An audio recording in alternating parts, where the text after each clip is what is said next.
Outside, the atmosphere feels like a bank holiday, one of those bustling sunny Mondays when the tour buses rumble through one after the other and parked cars squeeze into non-existent spaces, backing onto grass verges and littering the streets until the village looks more like a car park than a scenic spot. The bustle outside makes it feel like something big is happening, but it doesn't feel like something good. I pad to the landing window and pull back the curtain. A line of cars snakes through the village, just as I expected, but it takes me a moment to see what's wrong with the picture. The cars are facing the wrong way. It's not until I see my friend's parents' car that I understand what I'm looking at.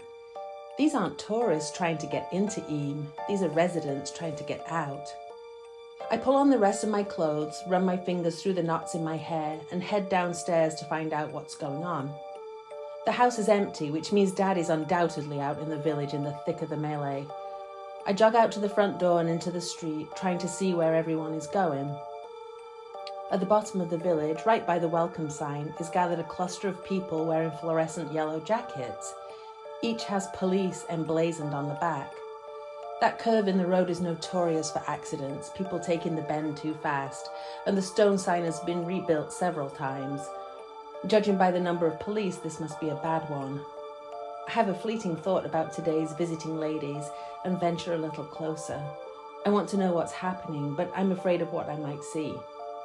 After the way Dr. Spencer looked at me the night he was carried away, I don't want to be among the nosy parkers gawking at someone on the worst or even last day of her life. Plus, if I really want to see what happened, I have no doubt I'll be able to find video online within the hour. As I turn away, a noise looms overhead. Above the church tower is a large green helicopter, its rotors making an eerie whooping sound. All around, the leaves on the trees turn their underbellies upwards so that the green becomes silver, as if the colour has been blown away. It's a military chopper. Suddenly, the holiday atmosphere I've been sensing takes on a different meaning. The energy in the air isn't excitement, it's fear. It washes over my skin, leaving a trail of goose pimples in its wake. I turn back toward the accident scene, and that's when I spot my dad.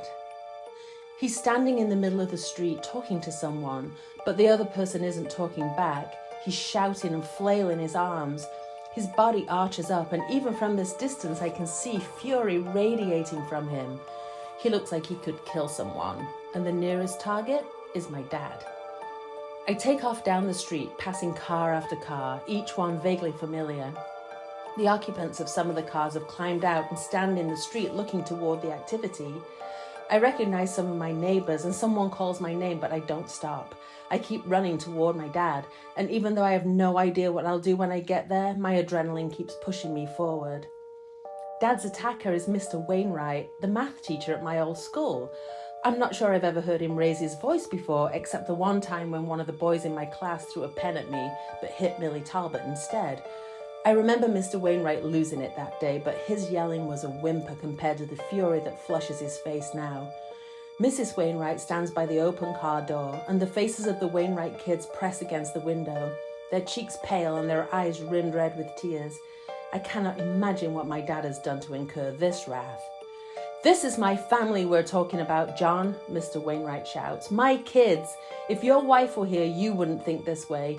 It's more than a bit convenient that she's not, though, isn't it? Did you know this was coming? Did you send her away and leave the rest of us to fend for ourselves?" He pushes my dad in the chest. "Did you?" Dad takes a step back but keeps his balance. He holds up his hands in a gesture of peace. "I didn't know anything about it, Alan. They didn't give us any warning. If they had, do you think I'd still be here?" "It's my family," Mr. Wainwright yells, and his voice cracks. "My family!" I don't know what's going on exactly, but I do know I'm missing from this discussion. Yes, Mum and Alice are away visiting Auntie Margie, but I'm not. "Dad," I say, stepping forward, "what's going on?" They both turn to look at me, but it's Mr. Wainwright who speaks. "Oh, Emmett," he says, his angry mask falling to reveal a look of anguish. "Oh, no." He seems to deflate at the sight of me, and although I've somehow diffused the tension between him and Dad, his reaction gives me no peace of mind. "What's happening, Dad?" I ask. My voice is frantic and I'm scared of something I cannot see, but as I look from Mr. Wainwright to my dad, I see something that freezes me to the core. Behind the line of police officers is a row of armoured Land Rovers. They're parked end to end across the entire road into the village. On either side is a barricade. It's clear to me this is no traffic accident. "Dad," I urge, "what is it?" My dad doesn't answer right away, but in the brief glance that flits between him and Mr. Wainwright, a whole encyclopedia of information is exchanged. And then my dad puts his arm around my shoulder and turns me away. "Take your family home, Alan," he says over his shoulder. "Get them into the house and keep them there until we get more information. I'm going to do the same." He pulls me next to him and leads me back up the street, past the row of cars. It's supposed to be a comforting gesture, but this uncharacteristic PDA is the most terrifying thing of all. "Dad," I say again, pulling away from him, "please tell me what's happening." Dad drags his hand across his face as if wiping away something he doesn't want me to see. Underneath is a face older than I've ever seen before. "They've quarantined the village," he says. "This thing that's going around, it isn't the flu."